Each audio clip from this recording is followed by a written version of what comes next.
So it's almost like being able to define what the trigger issues are, being able to articulate those trigger issues so that more people can hear it, and then getting to the results action of how is this going to impact the election if we don't get around this, and then what can we do about climate change beyond that? Is that kind of, Yeah. That makes sense. oh, Yes. yeah. Um, yeah, my name's Lacey Squire. I live in Ely, Minnesota, and was doing odds and ends for the first 3 years that I was here. But recently I took on full-time work with Northeastern Minnesotans for Wilderness as the manager of a new program called Boundary Waters Connect. And that program is meant to be mining agnostic. And the work is of fostering economic and community development in these wilderness edge communities that are full of people who feel personally impacted by the prospect of a mine or the lack of a mine. And we recognize that at the heart of so many people's interest in the mining industry, it's an economic argument. What they're looking for and what they're asking for, what they want, what we want, those of us who live in the area, is a stronger economy for more people, and meant to hopefully build a bridge between communities that have been maybe considered or even in reality been bifurcated. So I do live just north, 1 mile north of Babbitt and about 14 miles south of Ely on Birch Lake, under which Twin Metals does want to mine. So I consider myself intimately tied to that topic. Babbitt is also the birthplace of taconite. The first taconite mine, the pilot plant, was there, and that's why the town was built, was to have workers for taconite mining industry. And that's why we moved there. My dad was industrial arts teacher when they first built the high school there. So we moved there because of mining. I moved back there in 2019 after being gone for a long time, and most of my time being spent in Brazil, and came back and started getting interested in the local issues related to mining impacts on water, et cetera, et cetera. When I moved back there, I looked for some community, and I had done a presentation on my sulfate project to the Tuesday group. I liked it a lot, started going a lot. Tuesday group originally started, the first meeting was on the Tuesday that Obama was first elected. And it's been going on ever since then. So it tends to be a relatively progressive minded group. It is held every Tuesday and has been held every Tuesday except between Thanksgiving and New Year's since 2008, was that then? Yeah. I'm a mechanical engineer. I think like an engineer.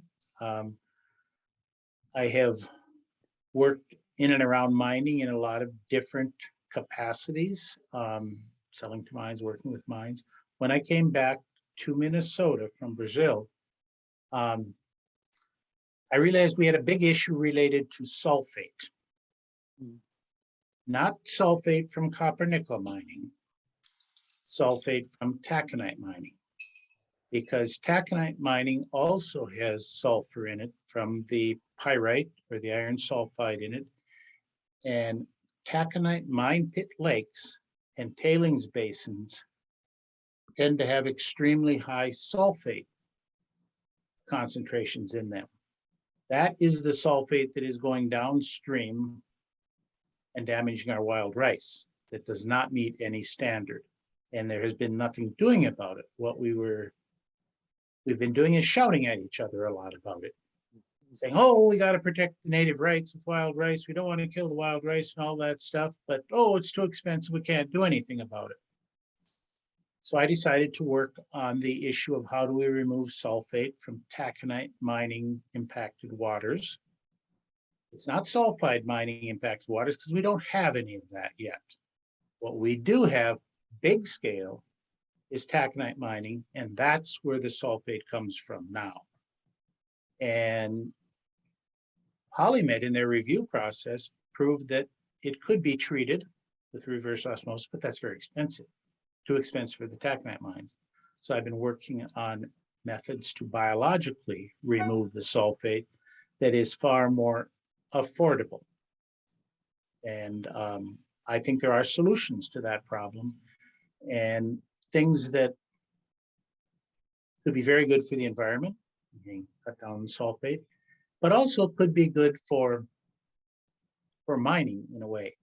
And I think our focus on mining in northern Minnesota should first and foremost be on the mining we have now and how we can do positive things related to mining, positive things for the environment, for climate change, for greenhouse gases, and at the same time creating a heck of a lot more jobs than we'd ever be creating in copper nickel.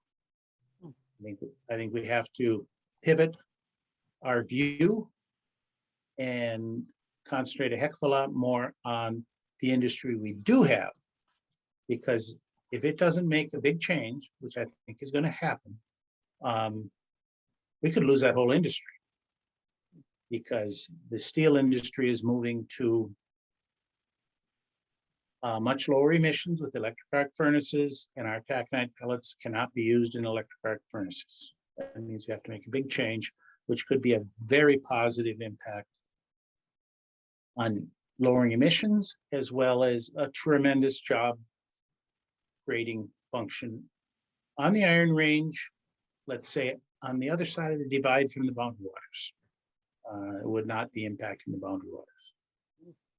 And I think we, a progressive mindset, should be focusing on that, which could be, instead of creating more of a divide and division between mining and environment, bring them together. You know, the range always used to be blue, largely because of unions. And this issue of mining versus the environment has driven away a lot of that union adhesion. And then this has cascading ramifications, you know, on the range. Yeah, okay, we went red. Okay, if we stay red, we're not going to change the wheat farmers to blue so very easily. It's going to be really tough for Minnesota to stay blue. And therefore, it's going to be really tough to keep diligence on environmental controls, on, you know, the right direction on climate issues, if we don't have a more progressive liberal governance in our state. And so I think this is a really critical deciding factor in these things. I mean, Pete Stauber is not a friend of the environment. He's not, but he's in office.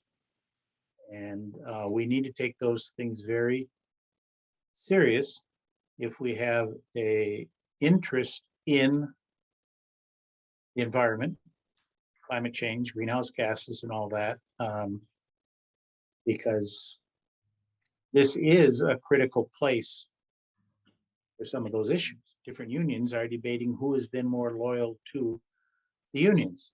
And it boils down to that word jobs all the time. You know, when they felt that, hey, we were all against mining of every side, they were fearful of their jobs. And they say, yeah, we love fishing and hunting. We care for the environment too, but I have to have a job. I really am so frustrated yet with the conflation of Twin Metals and Polymet. And the article you sent, Mickey, that I sent to everybody, does that. It lumps them together. They're very different mines. If we could say, okay, let's go ahead with Polymet, but let's not go ahead with Twin Metals, that makes sense to me.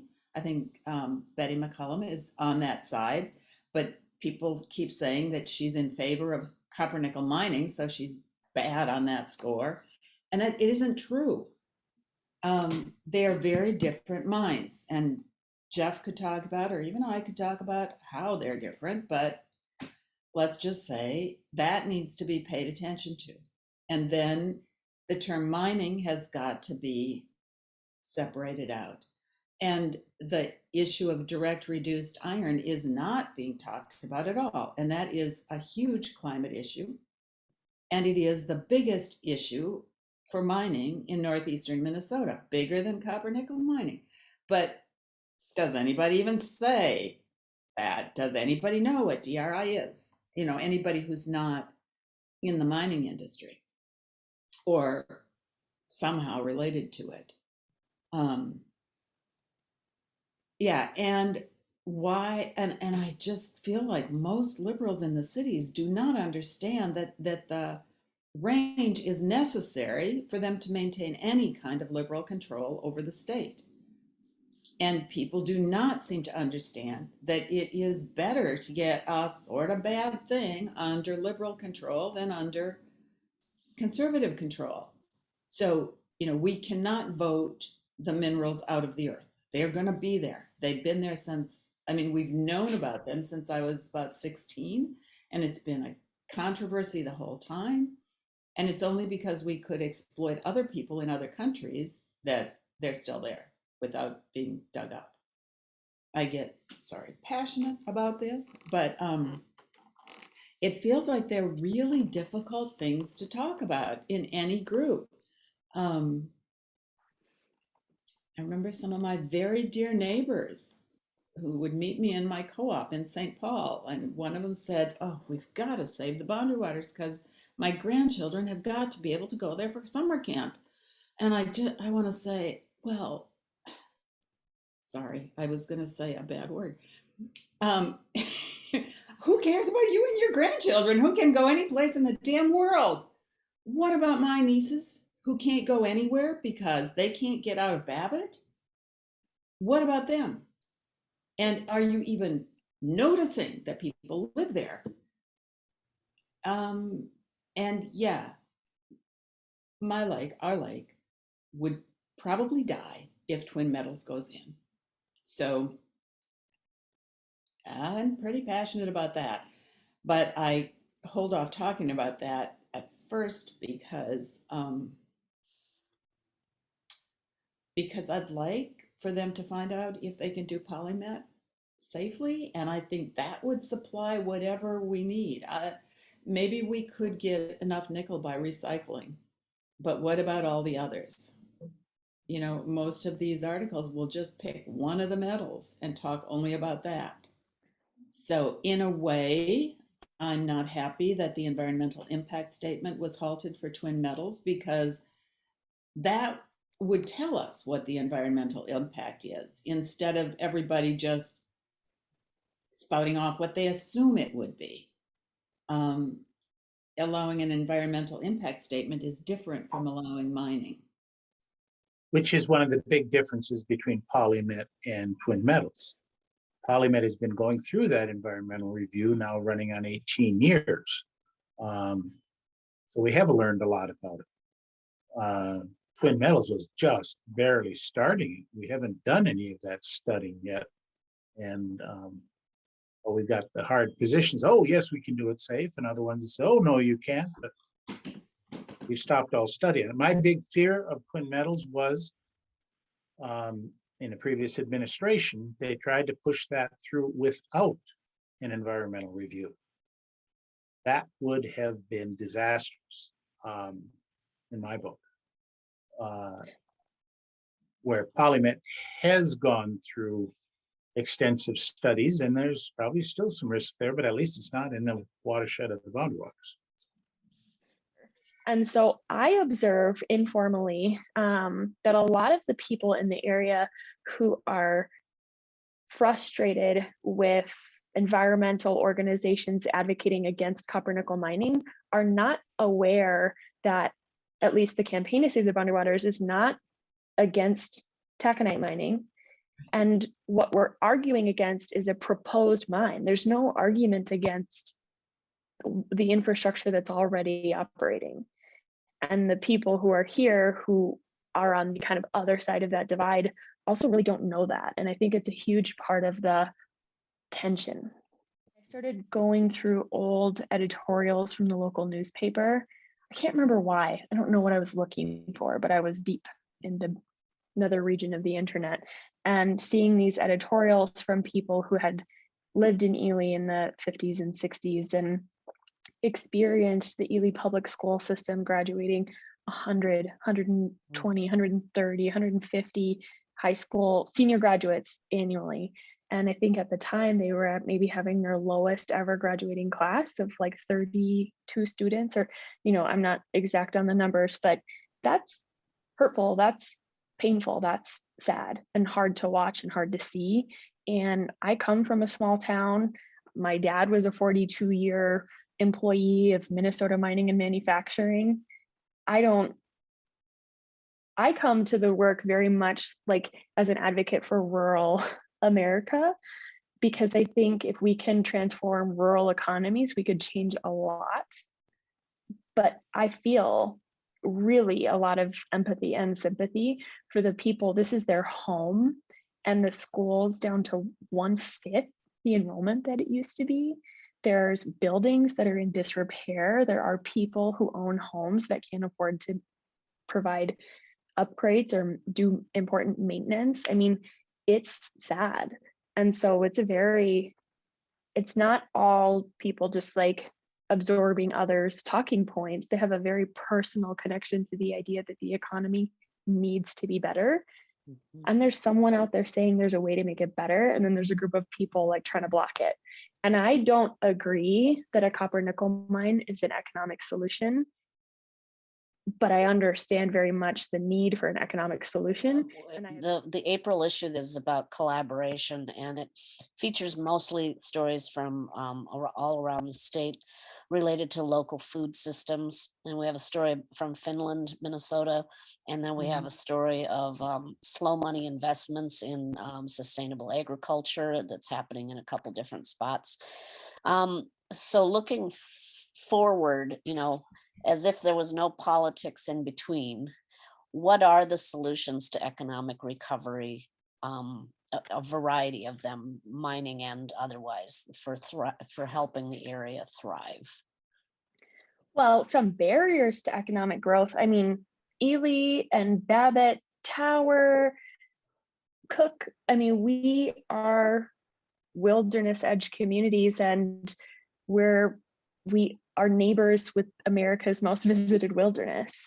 There is not a shortage of people who admire the region, and maybe not even a shortage of people who would consider relocating, but we lack housing infrastructure, we lack childcare infrastructure, and we lack broadband internet.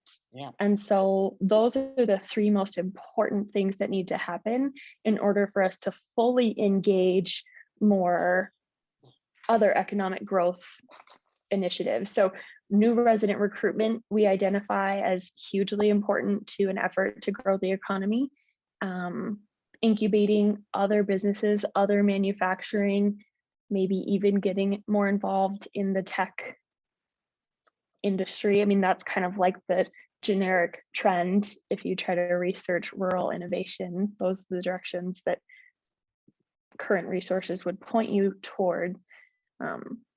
I personally, I'm a fan of things like the Blue Zones, Dan Buettner's work for National Geographic.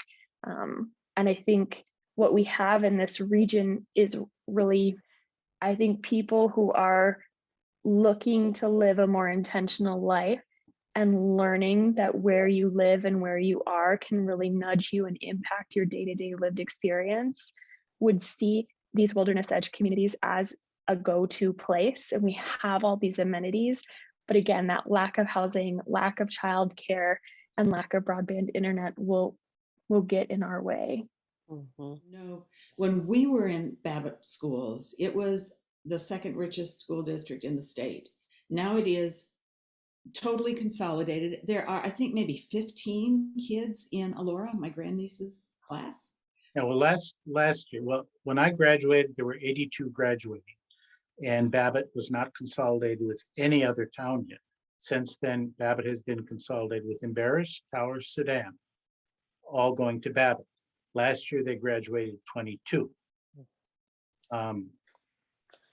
Talk about decline, it's huge. And now, the 1st of May, the only employer in town of size, North Shore Mining, is closing down for the summer until the fall. Last time that mine closed down, in unemployment went somewhere over 80%. Could buy a house for $5,000, but who'd want to buy one? You know, they can't get houses in Ely, so some people come to Babbitt because housing is a lot cheaper there. But I mean, it is depressing. I love the area. I love being out in the woods on my lake. I claim I'm not really from Babbitt, I'm from Birch Lake. But it is depressing. And that area is not ready to take on 600, 700, 800 new jobs. I hear what you're saying, Renee, but I want to go back to what Lacey was saying about Ely and Morse County residents as opposed to Ely residents. In the 20 years since we've been up there, we're in Morse County. I've seen the population in our neighborhood increase quite a lot. These are people who are pretty much like me. They are retired, environmentally minded folks who come in and build their houses and don't get any representation politically within Ely. And that's one problem. Another problem is if you bring in 100 extra people into Ely, the folks like us who moved there because it's small may not want to live there anymore. So those are sort of side issues to bear in mind with what you're saying. You know, gentrification in communities around the Twin Cities, people get very worried about that as the uppity ups start moving in and pricing the people who are struggling a little more out of communities. Those long-term rangers are not rich folks. They've been working hard a lot of years and they love where they live. They love their fishing, their hunting, their canoeing, they're avid Boundary Waters people. They love the environment they're in and they want to stay there, but they need their jobs to do that. And when they feel threatened on their jobs, they're also being threatened on not being able to live there anymore, a place that they dearly love. You try to find a ranger that doesn't love living on the range, you're not going to find any. And they're passionate about it.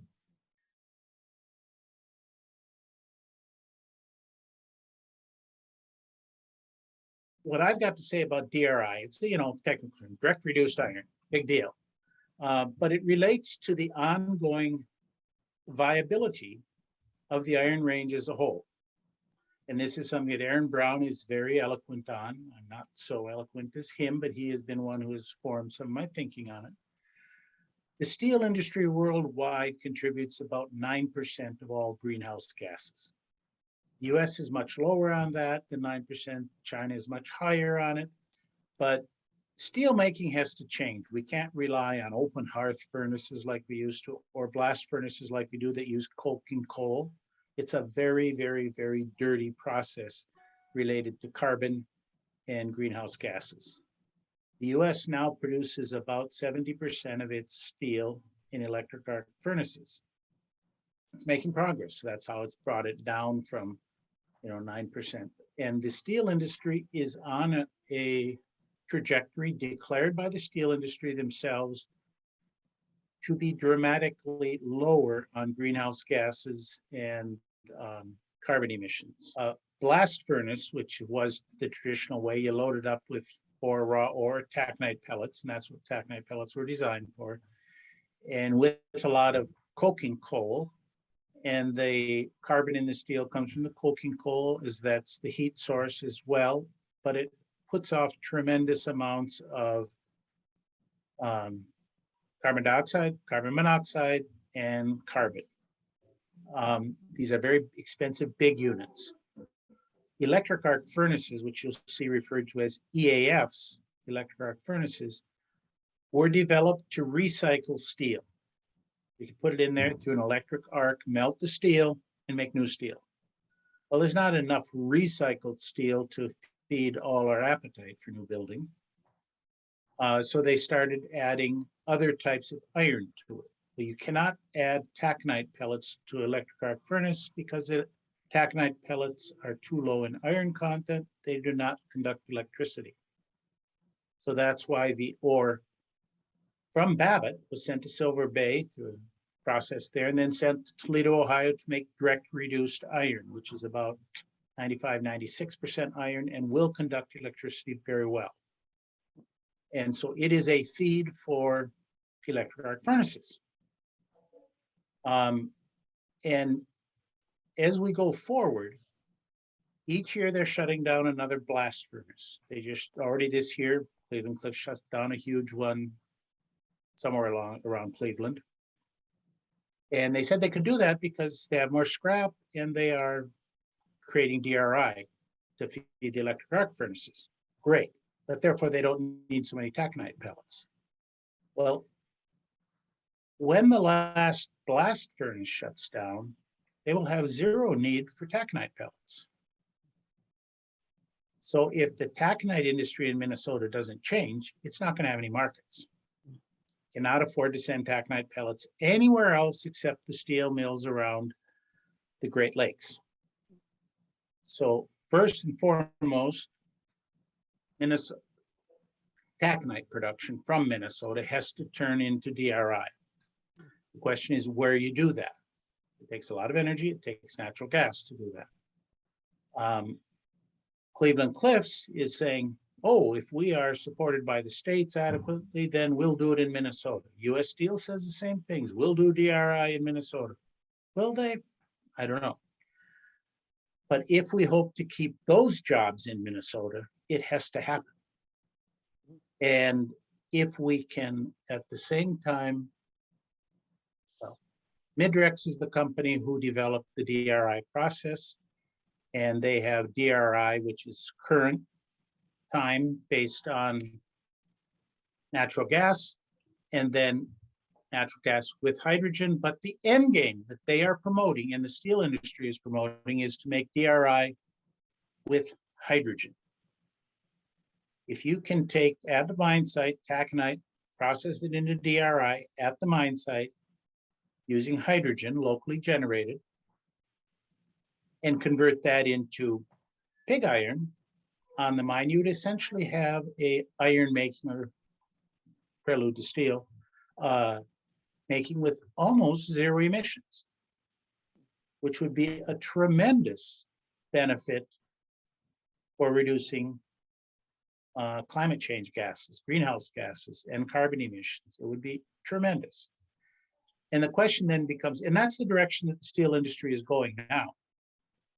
But where will they do this? If they did it at the mine site, it would be the most efficient process, because you wouldn't have to heat stuff up and cool it down, and then ship it across the Great Lakes to someplace else and heat it up again and cool it down again. So it would be far more efficient. So some people are promoting the idea we need to make DRI on the Iron Range and take it all the way, at least to pig iron, maybe to steel. It would be the most efficient operation in all the United States. And it would create far more jobs on the Iron Range, on the south side of the Iron Range, where the pelletizing plants are now, not on the north side of the Iron Range where the Boundary Waters is.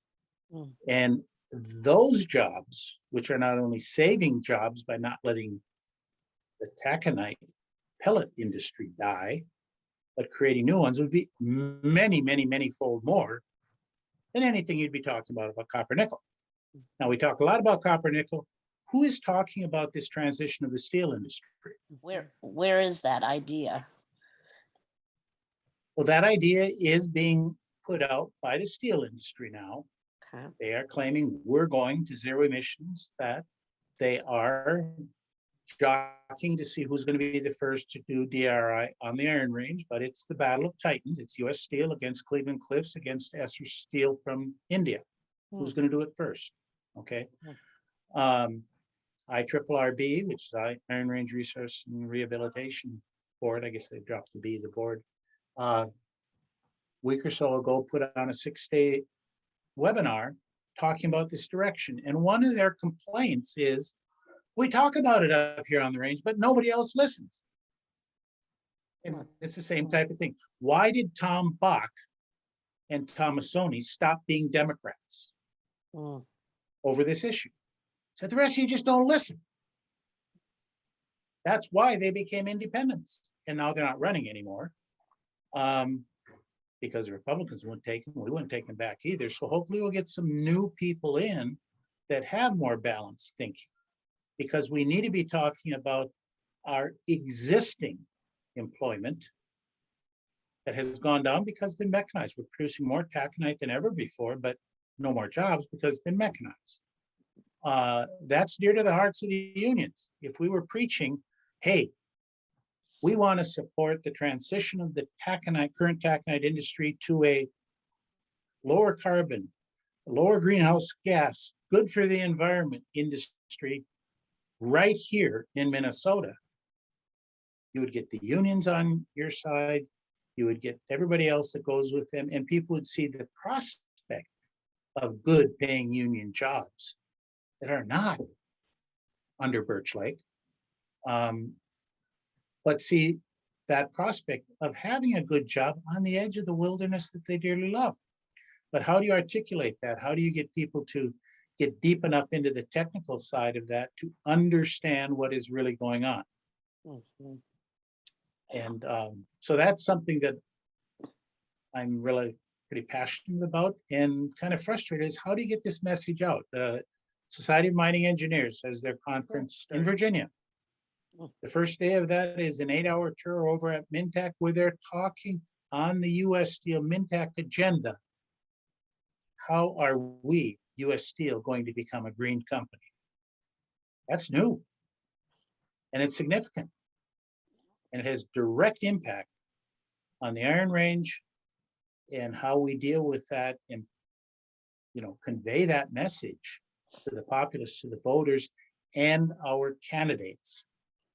If you talk about DRI to basic Republican groups, you don't talk about climate change. You just don't. You can say green maybe, or water saving, but you don't take that approach. So there's that side. And then I also think that our little group, whatever it becomes, could be a good resource for progressive candidates because they need to understand this and they need to understand how to talk to people. And I don't think they even know who to ask. We're ramping up a series related to politics, especially again, women candidates. You know, that's our particular slant. However, we're not limiting ourselves to just the women candidates because we used to be more focused only on that.